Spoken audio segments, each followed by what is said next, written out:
dietitian come talk to you? Yes, sir. Can you talk to her about the food that they've been sitting in here? Well, I don't know why you don't like the food that everybody else eats in the world.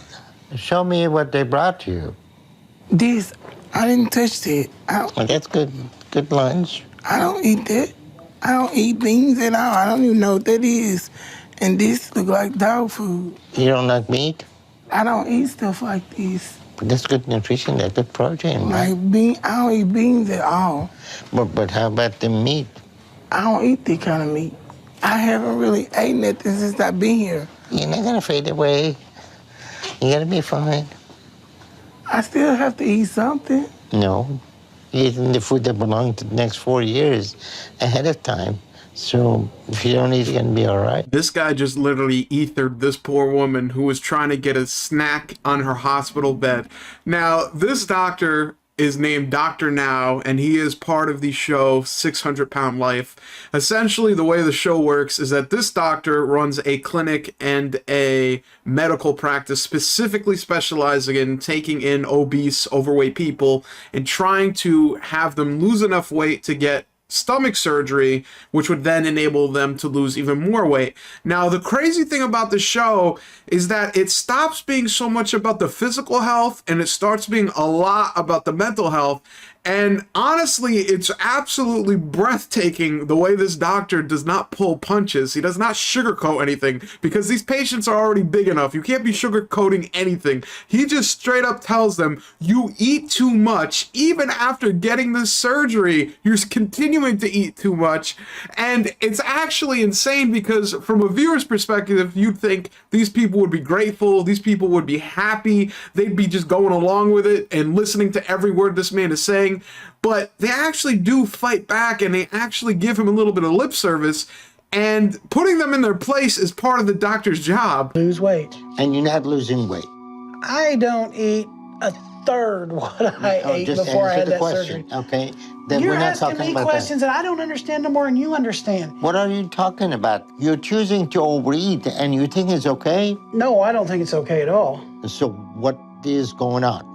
I guess I'm not eating the right things. I mean... We gave you the instruction that you need to follow, and you're not following. You play your cards right until you got the surgery. And now you're playing this kind of game, and you think that's okay?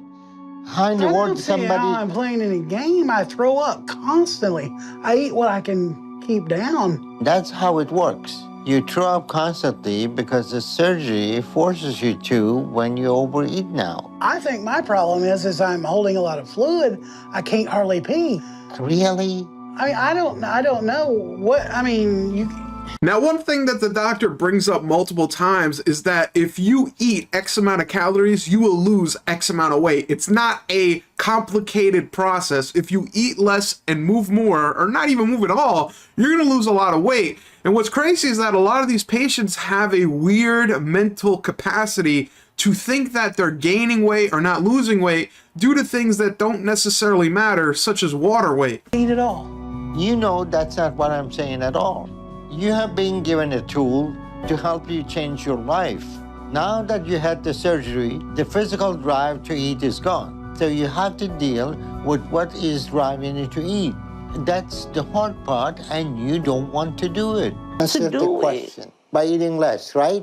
Yes. Okay. So if you eat less, you lose weight, right? Yes. You're not losing weight, so you're not eating less, right? I am. Okay. The same question. Look at me again. You have weight loss surgery, you lose weight, right? Yes. Okay, because you eat less. Yes. If you eat less, you lose weight. I'm not eating. I'm telling you. And this is for Freddie. It was. Which part of that makes sense? Shanae. Yes. You don't change. There is nothing we can do to help you. She didn't eat anything. That was me.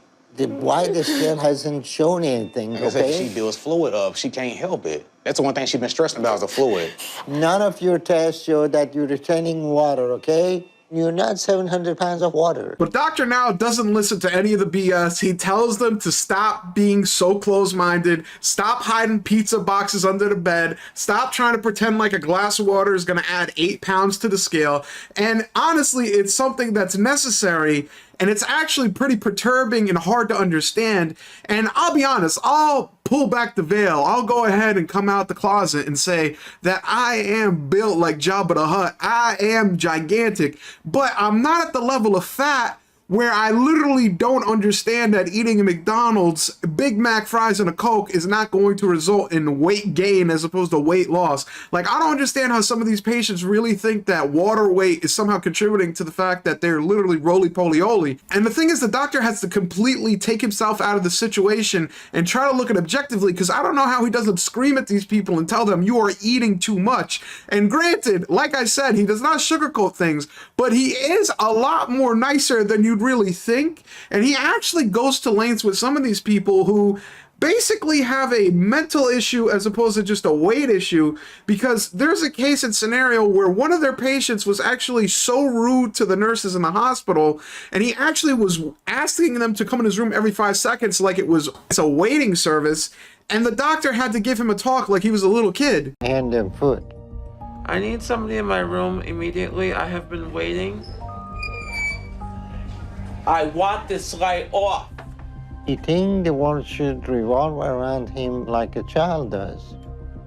And that is not acceptable behavior. Stephen, Hey. how are you today? Okay, how are you?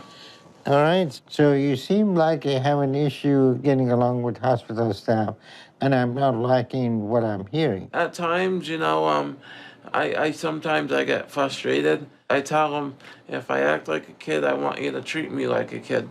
How old are you? I'm 33 years old. So it's time for you to grow up. It seems like this nurses are getting agitated with your behavior. I don't know what particularly is, but you need to work on that too. Everybody has feelings. Yeah, that's true. I'm glad you realize that. And Let me people- put it in plain thing. He came from up north, but this is Texas. Yes, it is. You're gonna have to shape up in Texas and behave like people in here. All right? Yes, sir. Now, what I love about this doctor is he literally said, we in Texas, you better respect everyone and be nice to them. You refer to me as sir, you refer to the nurses as ma'am, and stop being a weirdo. Now, this individual did not take that advice. Not only did he continue to be rude and weird, and honestly, at one point in time, he spilled a container of urine. I don't know if that was like an act of rebellion, but the nurses were sick of it, the doctor was sick of it, and he actually kicked him out of there. Going on with your behavior. You got a whole host of complaints from the nurses that you need to change your behavior. You haven't. I know that, and I apologize for it. Apology mean nothing. You come here for help, and at this point, there's nothing I can do to help you. So you're done here. Which is beautiful to see. But watching the show is really, really mesmerizing, because when you walk into their lives and take a look at what they're doing, it starts to become very apparent that the issue isn't necessarily just physicality. It's not that they're not going to the gym. It's not that they're not eating less. It's this weird mental blockade where they don't understand what they're doing to a degree. And what's insane is that this doctor essentially got his dream job, because this doctor hates fat people, and he's trying to destroy them from the inside out by having them eat better, look better, and be happy in the end. In reality, he's trying to change their life for the better, but they just want to fight him all along the way. And another thing to take into consideration is that these people, when going for this program, they're basically getting it for free. Either the government is assisting in this, or the doctor's clinic has some type of funding set up where these people, who majority of the time are too big to hold a job, they're either on disability or some type of social security, are essentially a bunch of bums who are showing up. They're not working. They're not really contributing to society, unless you count investments in Pizza Hut Corporation and McDonald's. In that case, they are gigantic contributors. But these people are showing up, getting a free surgery, getting free treatment, getting all this handed to them, and all they have to do is basically take the baby step to eat less and move more. Listen, weight loss is not easy for everyone, especially if you have a mental blockade, but After watching this show and seeing these people and seeing how the doctor talks to them and gives them these pep talks and motivational speeches, I can't help but feel like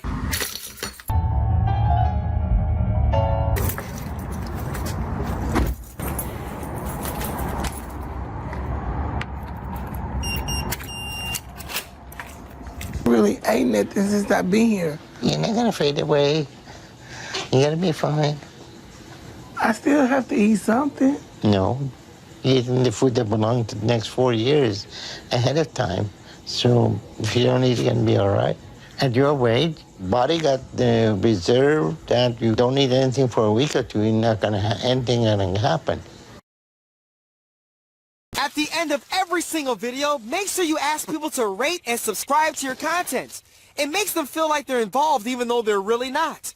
And most importantly, make sure they comment on every single video. If you have to, disguise it. You know, call it something like the question of the day. And really make them think you're gonna really read it when you really don't have to. Ha ha ha!